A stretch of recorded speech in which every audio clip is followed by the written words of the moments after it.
Hey there, everybody. Welcome back to another episode of the Kuderna podcast. I'm your host, Brian Kuderna, and I'm excited to have you with us. So this week's episode is brought to you by Anorak, my latest fantasy novel.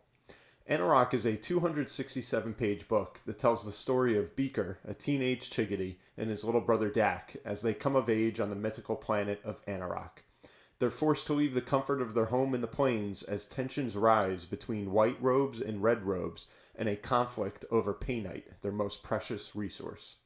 They settle in the mountains with their beloved Uncle Dobo, and it is here that they learn the way of the militia and the skills necessary for peace to prosper. A Life on Books recently gave 5 out of 5 trophies to the book Anorak and called it an enthralling young adult fantasy novel rife with socio-political and coming-of-age themes.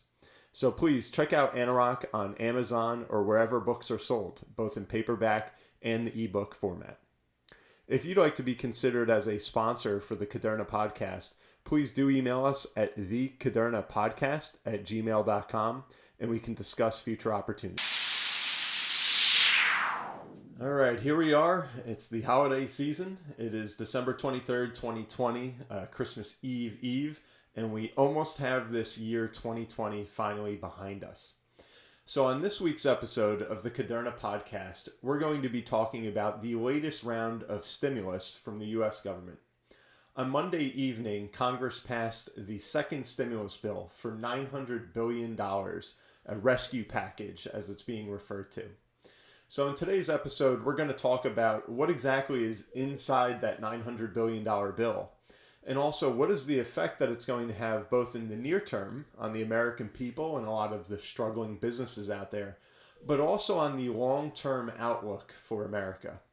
So stay tuned. We're going to get into some numbers here, but I think it's going to be pretty eye-opening and something that everybody really needs to get familiar with. Whether you love economics or you're just along for the ride, this is some important, life-changing information.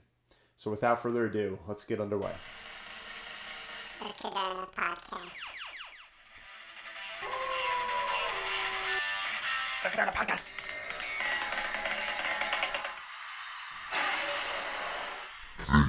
Kuderna Podcast.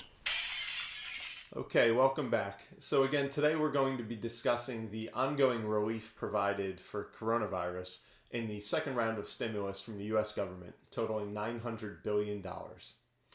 So just to begin, what I'd like to do is kind of rewind to earlier this year when you may recall that you may or may not have received a $1,200 check that just kind of came out of the blue from the U.S. government.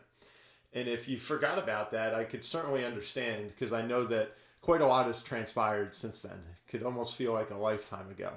I mean, think about it. Since those $1,200 checks were beginning to be issued back in the spring, we had businesses that we frequented which were closed down overnight. Then they got to reopen. Then many of them were closed down again. And then they kind of reopened, I think, again, but depends on where they were, what exactly they did. Meanwhile, Walmart and Target were certainly packed, but your favorite business across the street may have been closed. So quite a bit of a debate going on there that will certainly leave many Americans confused. And oh, by the way, over the past several months, there were a couple of protests that you might have heard about. There was an election that kind of went smoothly, I suppose. And, your kids may or may not be at school or driving you crazy while you're also trying to work home if you still have a job. So it's been a crazy year, I get that. But back in the spring, the U.S. government did toss many Americans a free $1,200 check. And whether you forgot it or not, it was there. And it actually cost the U.S. government $218 billion just to issue those checks. So here we are, again, December 23rd of 2020, and we're going to have yet another round of stimulus. Now, those checks that I just referenced for $1,200, they were part of the larger $2.2 trillion CARES Act, again, that was passed back in March of this year. Here in December, we have another $900 billion, and included inside of that is going to be some more quote-unquote free money for the American people. All right, many Americans, at least singles making under $75,000 a year, or couples married filing jointly that are making under $150,000 a year, will be getting another check in the mail. but this time around it's only going to be $600 per individual. So is that enough to kind of make all your problems go away? Some might be excited, others might say, are you kidding me? But it is there, and it's a part of a $900 billion package. So what I want to emphasize just to kind of kick off is you might be saying, well, what else is inside that package? How come we're not getting more than a free $600 check? Well, let me read off exactly what's in the package, or at least what makes up the bulk thereof. So there will be another $284 billion towards forgivable PPP loans. All right, that was the Payroll Protection Program. There will be an additional $300 per week for enhanced unemployment benefits. All right, so you'll be getting your normal state unemployment benefits if you're out of work, plus an extra $300 a week from the federal government. That will go on until at least March 14th of 2021. There's an extra $82 billion given to education providers that's earmarked to help reopen classrooms safely. Okay, that's $82 billion there. Another $13 billion for food stamps, all right, for the SNAP program. $25 billion allocated for rental assistance. And then there's a slew of other programs that will certainly, make you raise your eyes more than once. So what some of these could include would be $26.4 million that's allocated to the Kennedy Center for Arts, which hasn't even been built yet. $10 million in aid to Pakistan for quote-unquote gender programs. I'm not sure really what those might be. And then a number of other programs that each political party was able to kind of fit within the bill. Because as every politician will know, you never let a good catastrophe go to waste. So what a great opportunity to just kind of throw some more money into this package. But again, who's counting when all this is going on? And we're just trying to figure out if the kids are going back to school or if we're going to have work in the new year. Well, I'll tell you who's counting, the people on Capitol Hill. Some are and some aren't. So Gregory Decco, the chief U.S. economist at Oxford Economics, he recently said, and I quote, "While the deal is months late and will likely fall short of what is needed to prevent a rough winter, it's certainly better than nothing." So it might not really work. It might not get the economy right back on its feet, as he's saying. But again, it is there, and it does cost us $900 billion. So hopefully it is helping out here, folks. And if you think that that's it, that, hey, there was $2.2 trillion of stimulus in March, another $900 billion today. We just keep kind of throwing money into the mix here, and finally we're out of the woods. We don't have to worry about what the U.S. balance sheet looks like. That's not what Senate Minority Leader Chuck Schumer, a New York Democrat, says when he says that this bill is just a first step. There will certainly be more stimulus coming in 2021. Now, what that could mean, how much that could be, there's no telling. But the fact of the matter is we have another stimulus coming through. Hopefully these $600 checks, these direct payments, are going to help the American people. Will it or will it not? Time is going to tell. Another thing, just to kind of add a footnote to that, is this round of direct payments are also going to include what are called mixed status households. So those $1,200 checks that I mentioned back in March, a group that they kind of overlooked were households that included immigrants, okay? In particular, spouses or children who are not U.S. citizens and do not have a green card or even are undocumented. This go-round will include those individuals so that they'll be accounted for when the $600 checks are sent out. This motion is also being made retroactive to the CARES Act to cover the previous $1,200 checks that were shelled out. So, Secretary of Treasury Steven Mnuchin has promised that people will start seeing these checks in the mail as early as next week. Okay, so the last week of 2020, just in time maybe to help with some of the leftover bills from Christmas shopping. So I know that you have probably heard the word unprecedented an unprecedented amount of times this year in 2020. It's something that's become kind of a running joke in our household. But it's very easy, I think, to overlook all of the bickering and debating and nonsense that you kind of see sometimes on Capitol Hill with everything that we have going on this year. And also in today, just the world at large that we're living in. I mean, think about it. Parents don't know when their kids are going to get off TikTok and put the phone down and actually go back to a classroom. We don't know when many of us will have an opportunity to return to work or return to the office like we used to, or if that's ever going to happen. Maybe we just live in a remote world moving forward.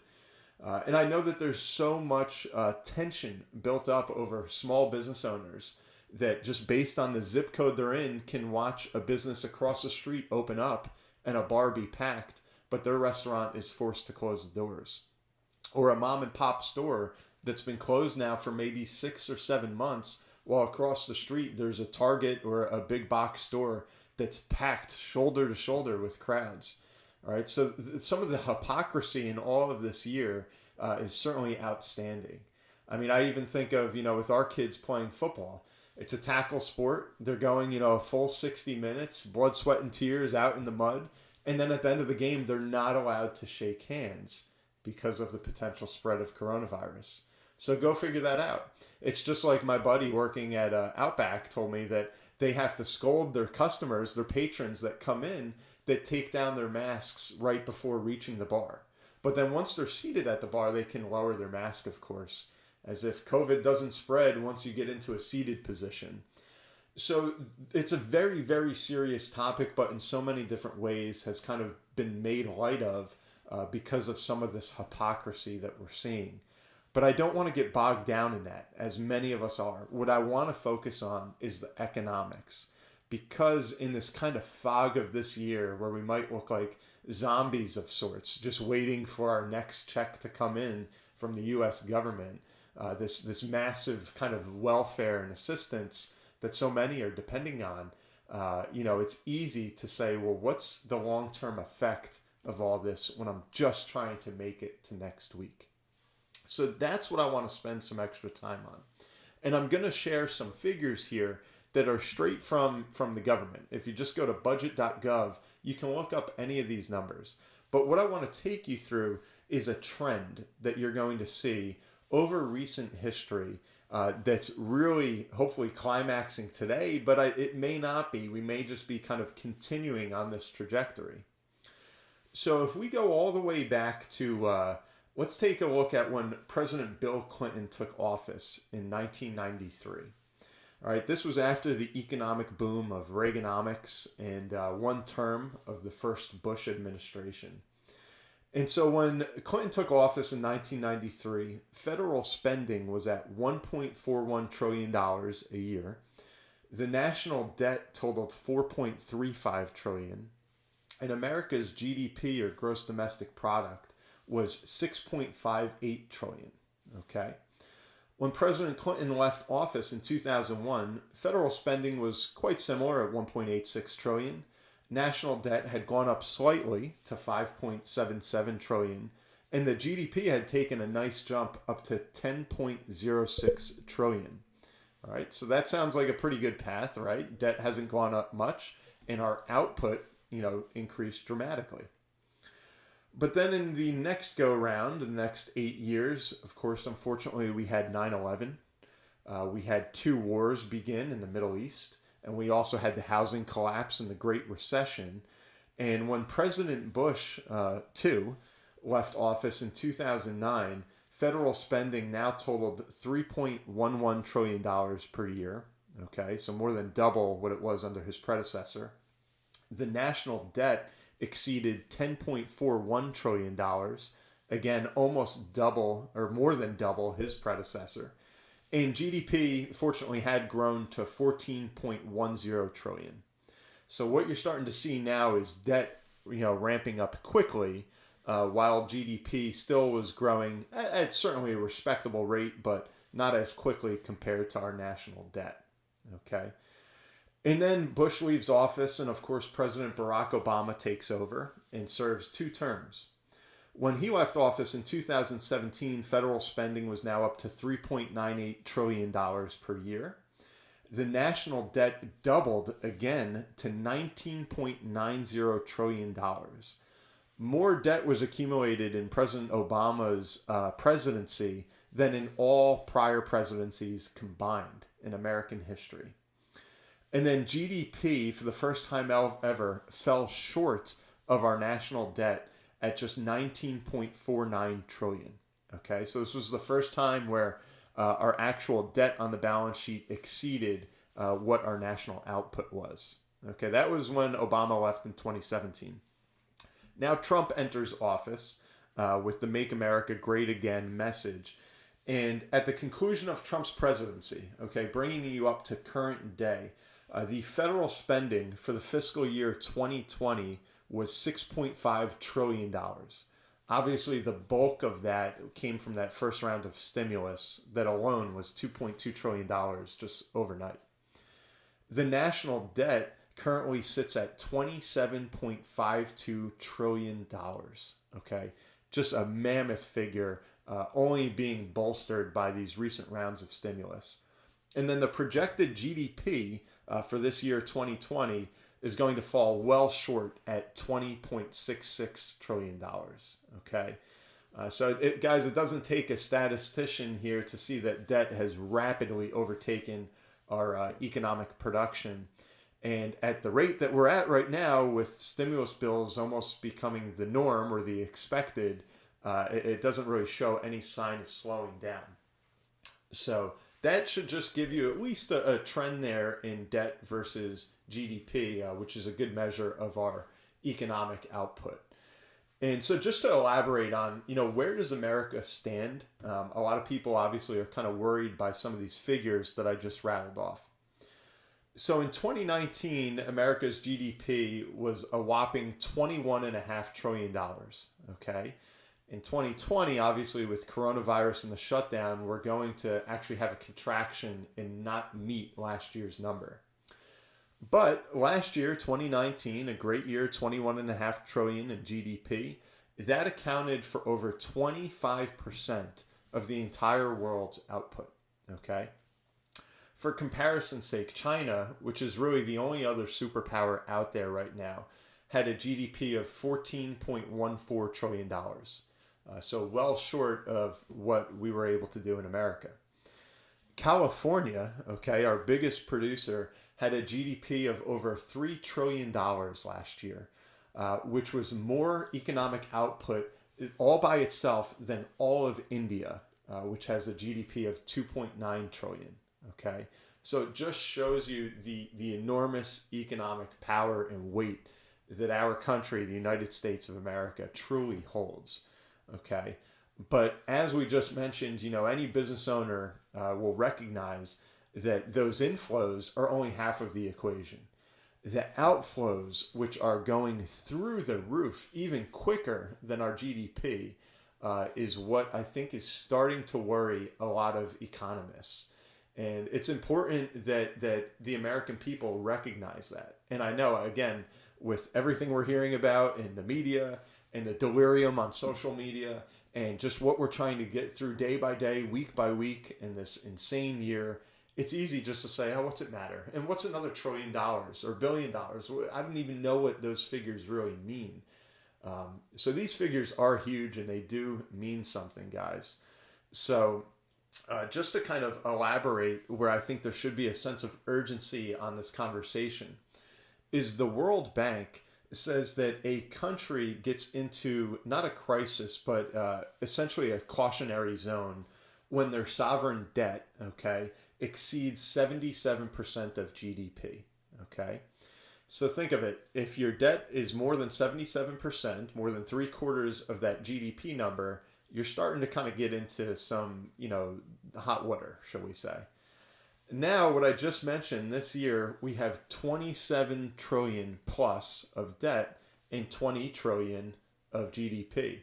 So forget being 77%. That number is closer to about 135% of GDP. Our debt is going way above our output. So you might be saying to yourself, well, they're throwing around stimulus checks and all this stuff like it's nothing. The politicians are saying we want more, more, more on certain sides of the aisle. And you're saying, well, does it even really matter? Like if we go from 27 trillion to 30 trillion, is it even going to affect, my work life or my household tomorrow? Tomorrow, maybe not, but in the future, it can. Okay. And what I want to share is in the banking world, there's a saying that's often thrown around that if you owe the bank $1 million and you cannot pay, it's your problem. But if you owe the bank $100 million and can't pay, now it's the bank's problem. Okay? So right now, with the sovereign debt that America has taken on, over $27 trillion, it's the bank's problem. So who is the bank? Who is owed all of this money? Let's take a look at that. So of the U.S. debt, according to the Treasury, 1/3 is owned by foreign governments. And everyone says, oh, China owns America. Actually, the largest holder of American debt outside of America is Japan, okay, slightly ahead of China. All right, so 1/3 of that 27 trillion is owned by foreign governments. They're depending on America paying them back. The other 2/3 of all that debt is actually owned domestically. The bulk is owned by the Federal Reserve, as well as different banks and American corporations and even individuals who are simply investing in treasuries as a safe haven or to meet reserve requirements and things of that nature. So essentially what all these treasuries or notes or bills, tips, all these forms of treasuries, what they are is the government saying, okay, we're going to essentially, take this loan of $1,000, $1 million, or $1 billion, and these individuals, corporations, or banks own that note, and then they're waiting for the government to pay them back with interest. So the question is, as the debt balloons and the GDP doesn't keep up with that, is there a chance that America could default on any of that debt? America has never in history defaulted on its debt, but we've also never seen numbers and ratios like I just alluded to. Now, what America can do is continue to issue more debt to pay off that prior debt so that they never ever do have a default and they continue to be seen as the safe haven of the world. So that is possible. And the reason that America has been able to expand so rapidly and balloon this debt so much is GDP had always traditionally outpaced the debt. But now that we're not doing that, it's going to start raising the question of essentially how safe is the balance sheet of America. Now, if you start to look at other countries around the globe, many of them are also following a similar pattern, which could kind of use the term that America is like the tallest midget in the room, where and our balance sheet looks insane from some standpoints, but better than many others. And the fact that we never have defaulted still will allow us to be seen as the safe haven where people are willing to lend us, extreme amounts of money. Okay. But, things are definitely changing. They're changing rapidly. If you think about it, the Federal Reserve in 2011 owned $1.6 trillion of treasuries. Okay. This is not their main purpose. It's just to buy treasuries from the government, kind of like robbing Peter to pay Paul. But now in 2020, the Fed owns over $7 trillion of treasuries. They have almost 7 times the amount of U.S. debt on their balance sheet than they did just in 2011. Okay. And so what they're essentially doing is this is where they are kind of printing money to say, okay, the U.S. government issue all of this debt.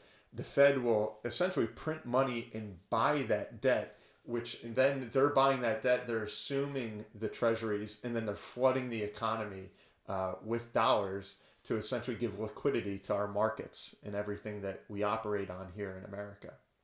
So hopefully I haven't lost you in all of that. The overarching theme is things are changing quickly, especially over the past 10 years. And so what do the next 10 years hold, and what's that going to mean for America? So the question I always get is, do we ever have to pay off that debt? And the answer is no, we never have to just pay it off and kind of clear the register, but we do have to keep paying it. Okay, we can't default, or that would be like a catastrophe.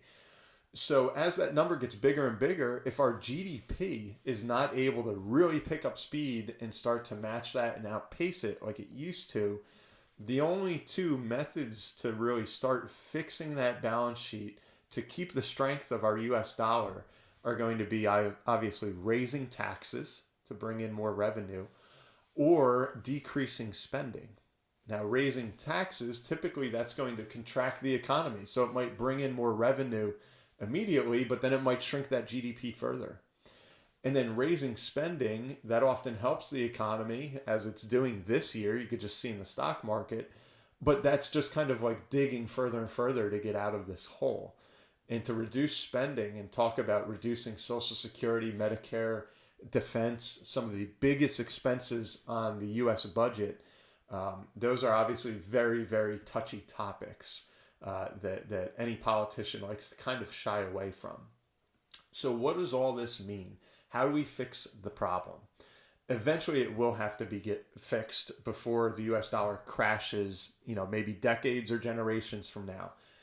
But that is essentially a segue into what the solution is the bill has to be paid at some point, and it can't just be just unlimited debt to repay more debt. So eventually this reduction in spending or these increases in taxes are going to kind of fall on future generations. Okay. And one of the things I think that's often talked about when you speak to millennials or up and coming generations, where they start to pay attention and say, hey, now I'm suddenly interested in finance, is the student loan epidemic, all right, which we've talked about on this show, how student loans have gotten out of control. Okay. That, guys, is just one little spoke of the wheel. If we could take that kind of financial debacle and extrapolate that through all of these other programs that the U.S. government is involved in, then we start to see, okay, we really need the strength of the economy and our government to kind of stay in the position that we've always known it. And if the GDP doesn't catch up and the debt goes higher, now we're starting to talk about some of these enormous programs that all of America banks on to be altered or changed in future generations. So I think that would be a good closing point, is essentially these stimulus bills, these $1,200 checks, these $600 checks. They may help a little bit today, but there is a long-term cost to them, and you cannot overlook that. I'm not trying to be doom and gloom, but you need to just recognize these things when you start to have economic conversations or ever even talk to a politician that may have some sway in the debate.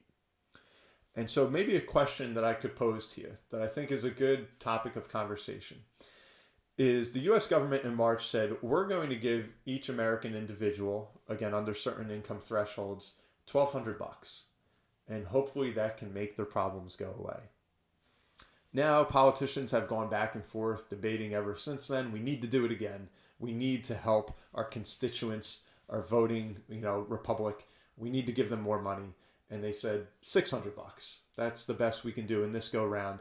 But like I mentioned earlier, Chuck Schumer says, don't worry, more is coming, more is on the way.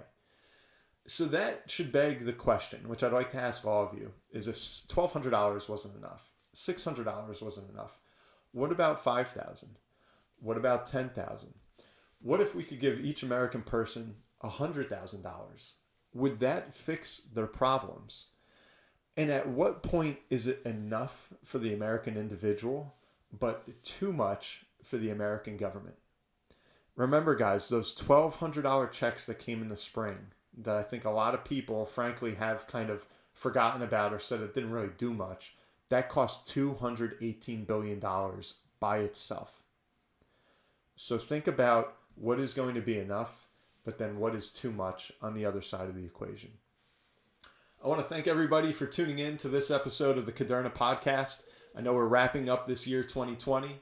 On a positive note, I would just say, look at what our economy has done. It's almost like the American miracle, where we can always adapt and innovate and be productive in spite of what the world is throwing us. So definitely stay the optimist. I think that, good times are ahead, and we have a vaccine here that's being cautiously adopted, but people are starting to take it. Hopefully we can get coronavirus behind us, get the economy back on track, and move forward. But do not overlook that $27 trillion of debt. I know it's hard to even picture what that could look like, but that's real money, folks. And we need to think about it, both not just now, next year, but 10 years from now, and even 100 years from now for kids or grandkids of what their world might look like. Thank you for tuning in. Please go check out my new book, Anorak. If you want to be a sponsor, reach out to our show at thekudernapodcast@gmail.com. Have a Merry Christmas. Everyone else, I hope you had a happy Hanukkah and a joyous holiday season. Hopefully we'll see you next week to wrap up 2020. And if we don't, have a Happy New Year.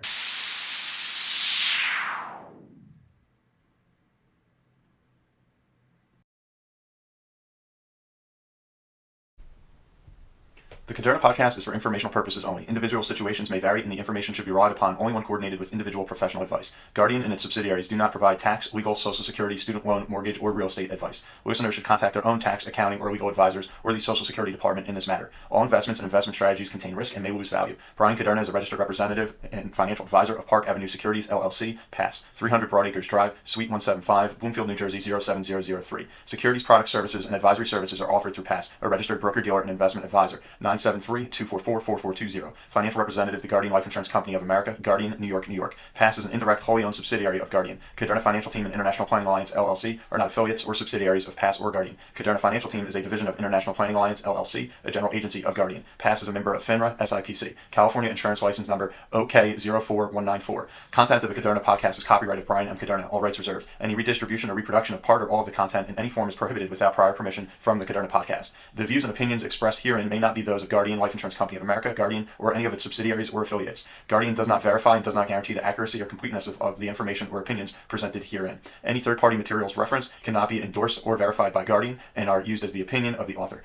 Guardian, its subsidiaries, or affiliates do not provide or issue or advise for mortgages. This material contains the current opinions of the author, but not necessarily those of Guardian or its subsidiaries, and such opinions are subject to change without notice.